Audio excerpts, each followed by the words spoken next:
All right, everybody. The last PowerPoint in this whole training series, I promise. I know they suck.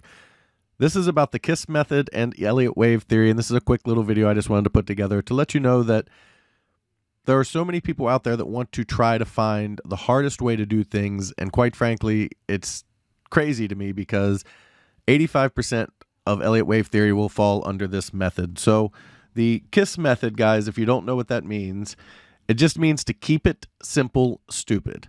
And it's just a reminder that you should know when you're looking at patterns and you're looking to try to figure out what the count is, you shouldn't jump to diagonals and triple threes and all these different things that don't happen very often and aren't very common and aren't likely the most likely path.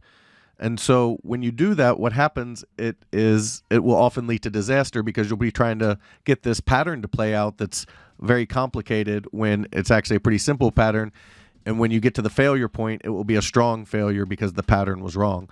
So all I do is just tell people to try to find the simplest answer possible, and it's most likely the right answer. Prechter of Prechter and Frost, who wrote the book Elliott Wave Principle, also preaches this. He says that you must try to find the simplest pattern possible, and if all else fails and you're exhausted, then start looking for complex patterns. So just remember, guys, keep it simple, stupid when you're learning this stuff. Don't try to apply the most complicated thing you can.